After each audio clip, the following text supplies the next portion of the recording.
Okie dokie. So in this video, we're going to be going over just the first little bit of what I did with Mr. T-Rex. Let's see. I'm just getting all my stuff prepared. What I'm planning on doing is not using the Ecollar, but what I'm doing is I'm presenting the picture to him. So I have the Ecollar in hand and the remote, so I'm pretending like I'm totally going to use it. And then with the leash that I'm using specifically is I'm going to be using a slip leash. That way it's just for basic pressure control, so I can teach him pressure on, pressure off, and little pops, which is what you're going to see me do in this video. So just going to watch me kind of get him all tacked up, as they say with horses. He's very excited. And then when he gets let out, he's going to be rather jazzed, very, not spazzy, just very excited. And there's a dog a couple kennels down that's barking at him. He's going to run out and he's going to be like, oh my gosh, I want to bark too, ah. And I will actually pop him. And when I apply the pressure that I do, it's just simply to get him under control. Once I see that his energy has dropped to a reasonable level, to a controllable level, and where his ears can actually engage with me, that's when I completely release the pressure and we go about our day totally normal.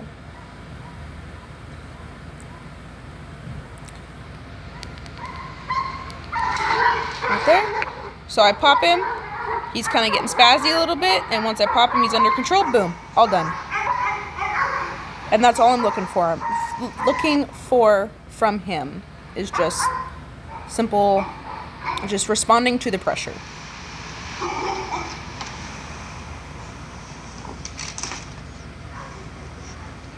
Hi, Bubba. Hi, Mr. TT. You gotta go potty? TT gotta go potty? Yeah, those are all my gadgets, huh? Good boy.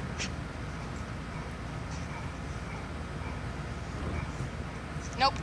So right there, he was sniffing in my bag, and he was going to put his nose in it. I'm relatively fine with dogs just sniffing my gear in my bag and stuff like that, but it becomes... I don't like it when they start to just shove their nose in the bag. I can see that as a little bit rude, like going through somebody else's things. So anyway, what we're seeing here is I'm just using super high-pitched noises and reinforcement words and stuff like that, words that he's decently familiar with, and like a tone that he's familiar with. So I'm going to be doing little pops on an intensity level from 0 to 10. I would say it's about a 1 or a 2, just simple little pops that are getting his attention. And when I do that, when he responds to them, I'm very clear with what when I'm happy and when I'm not. So with here, it's mostly a happy situation, or 99.9% of this is just like happy. So you're gonna hear me high-pitched voice, just very engaging. I'm gonna be bouncy. I'm gonna be moving around a lot, just kind of tapping into his breed-specific tendencies. Another thing you're gonna see me going through is getting him to sit. Now what we'll notice is I'm not using treats with this because I wanted to see how he would be with just pressure and my words, and just like basically just the basic dog and human relationship. When I tell him to sit, what I'm doing is I am popping on the leash straight up, and then if he's not understanding what I'm asking, then what I'll do is I will just barely touch his butt. He's a very sensitive boy. So I just apply very minimal pressure on his butt, so that he's like, okay, this is, do I put my butt down? And the way he knows that's exactly what I want him to do is the pressure stops. Because it's this annoying sensation that he's feeling. Oh, what is this? I don't like this. Like, turn it off. And so you're using two kinds of reinforcement. The removal of the popping, which is annoying, and when it stops, you go, oh, that's nice. And then also the physical affection and the verbal praise that I'm giving him. Yes, boy. Sit. So right here, we're going to do a sit. Sit. So I'm popping, and he's not fully understanding, and so I just touch his butt and he goes straight down. Good job, buddy. Good job, buddy. Yeah. That's what we want. Very light pops. It's literally just annoying. I just want to see, I'm gauging where his sensitivity level is at. Yeah. Yeah. Good job. Break.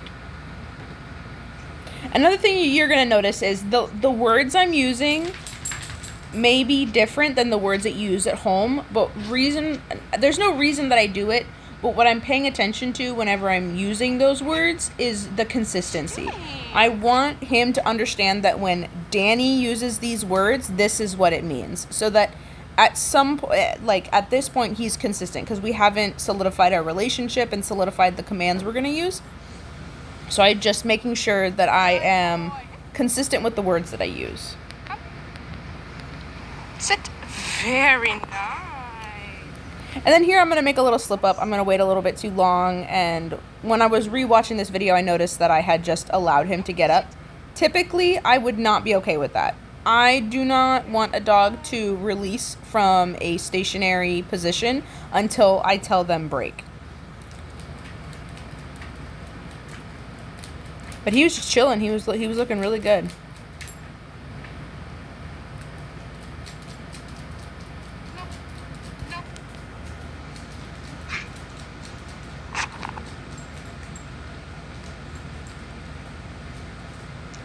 Rome.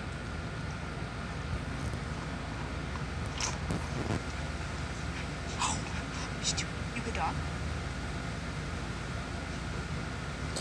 There are also going to be certain points where we see his ears go erect. Good job. Where his ears go erect and it seems like something is like completely pulling his attention. So there's a couple times where that happens, and I think it's coming up where it just seems like he is having such a difficulty letting it go. Like this right here. This is where it is.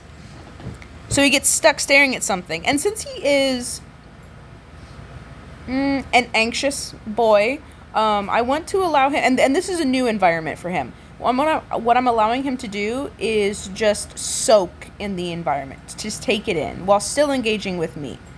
So right here, I'm loving on him, kind of reminding him, hey, I'm here. Not as like a safety thing, but just as, hey, I'm still present here with you. Don't forget about me.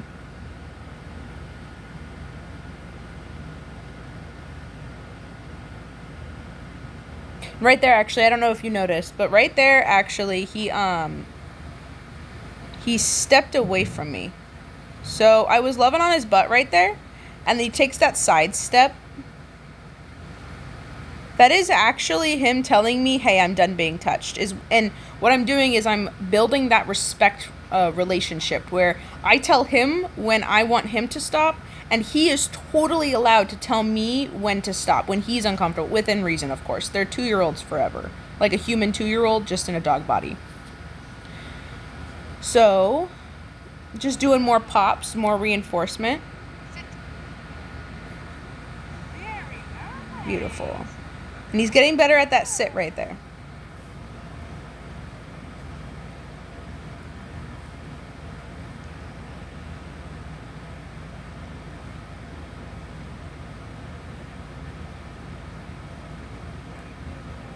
Very good. And then here I'm just loving on him a little bit. So let's go ahead and go on to the tools of choice that I used for Mr. T-Rex. Alright, so in this section I'm going to... Oh, actually, let's go over this really quick. That's a really awesome thing to watch. Alright, so he's about to jump on me.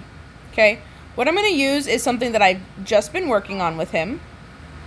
Actually, let's pause it. Something I was working on with him, which is the pressure. How do I turn this annoying popping sensation off, okay? Also, we're working on that respect with him, where when I tell him to stop because I'm uncomfortable or I just want him to stop, I expect him to listen to me and give me that space, give me that respect. So what's going to happen, he's going to climb on top of me, and I'm going to raise the volume a little bit. He's going to climb on top of me, and I'm just going to tell him off, and I'm going to be popping the leash until he gets off of me. That is the condition, is when I say off, you take your feet off of me, and all 4 feet need to be on the ground until further notice. Let's go ahead and get into it. You being a good dog? Off. Off. Good boy. Very nice. And then once all 4 feet are off of me, then the pressure stops. It's totally fine. See, nothing, like, there's no additional stress, there's no additional anything. It was just simply communication, and that's what I use these tools for. Now, the tool that I'm using specifically with him is called a Starmark collar. Oh, awesome. I can zoom in. All right, so what you're going to see is there's little plastic points on them. It's not sharp, they're dull. All it's meant to do is to make the popping a tad bit more uncomfortable. That way, in moments of high arousal with his breeds, it's going to happen where he gets so amped up about something that it's just going to be difficult, if not impossible, to snap him out of that mindset with just the slip lead. So what I'm doing is I'm adding what people in the industry will call power steering, which is basically just something to help you just control the dog. And the way that it's put, the place that it's put is going to be the tippy top part of the neck. That way it's very similar to controlling a horse. When you have a horse, you have a bridle. When you control the head, you control the rest of the body. So I put it at the very top of his neck, right behind his jaw. I'm checking, and I want it to be, I don't want it to be constant, I don't want it to have constant pressure on his actual neck skin. I just want it to be snug enough to where if I apply any kind of pressure, he's going to feel it immediately. All right, let's go to the next one. All right, here we have him on the collar, checking to make sure that it's in the right position. I'm always checking my gear to make sure it's where it's supposed to be. That way I know it's going to be as effective as possible when I actually employ that tool.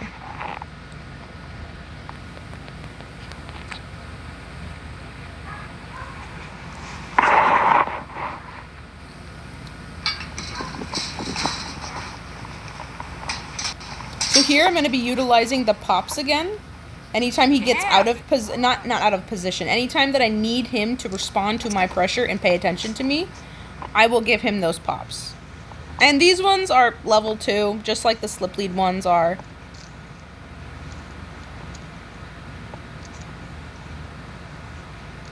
Right here I'm seeing how willing he is to stay in just next to me, and he's actually doing really well.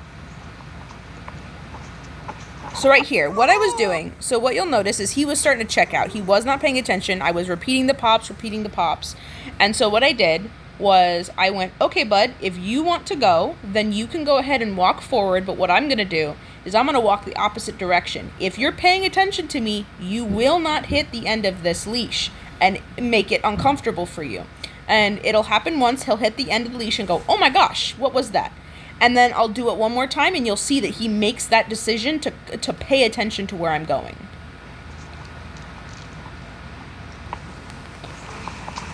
So here, he goes, whoa, what was that?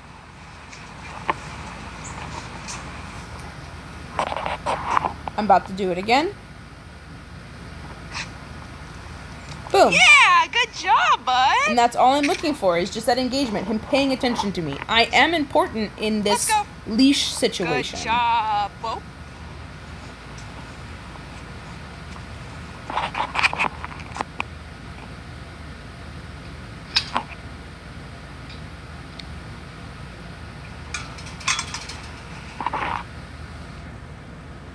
Easy. Sit. Come. So this is, okay, what's about to happen, this is not something that you need to work on at home. This is just something that I will work on personally to build that confidence with the dog and me specifically. What I'm going to do is, he's going to be uncomfy about the situation, unsure. What I'm going to do is I'm going to take the lead for him, take the leadership position, and I'm going to show him, hey, if you just listen to me, everything's going to be totally fine. Nothing's going to happen. I'm not going to put you in a position where it's going to be detrimental to you. So what I'm going to do is I'm going to use the pressure and get those back feet off of the concrete. Good. Boom. Sit. Right there. A little bit of pressure. Touch the butt. And he goes down beautifully. Very nice, buddy. And Good that's it. boy. All I'm Let's go. looking for is him just to listen to me. That's literally it.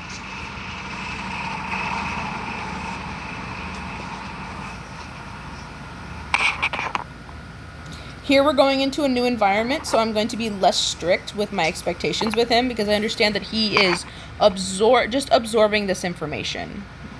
This is second or third time he's been in this area of Markham. So I'm letting him sniff and just kind of being a dog for a second.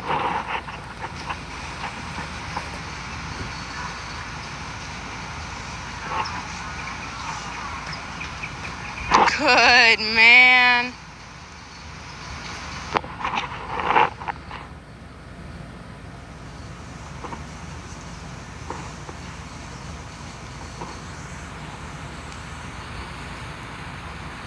Those pops. Very good. And you'll see right there actually that the leash is just on my finger, and I'm applying those pops with my wrist slash finger.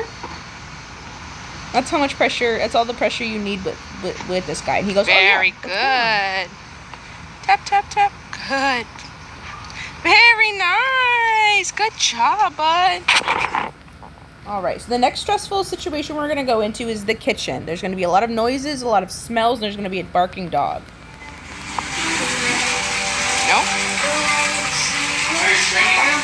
Yeah. Okay, so right there, he charged through the door because he was anxious. Not angry with him whatsoever. It's to be expected. What I do instead is I gather him back up so that he's close to me, and we repeat this in a more controlled manner. Are you training him? Yeah. So he shoots out. I'm going to correct him, bring him back through. Come here. Sit. Sit. Sit. Now, he's struggling to sit more right here because it's stressful. But just like with the whole, getting his back feet off the concrete, I need you to listen to me even though you're stressed. Fully allowing him to investigate and keep an eye on what is making him nervous. But he still needs to listen. This is where that mutual respect comes in. Okay? Cool. And right here, I'm not worried about him listening to this one because he listened to the first one. And I understand that it was a lot for him. So right here, we're coming to the end of the session.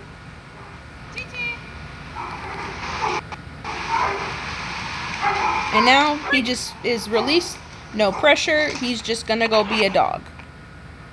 Good job. Yeah, that's weird and itchy, huh? Let's see. So most of this lesson was just him and I figuring out how him and I are gonna communicate with each other. This last video is gonna be more for you to practice at home. Just practice that leash pressure. I'm going to send you the link for that collar specifically if that's something you'd be interested in using. It worked great for him. But yeah.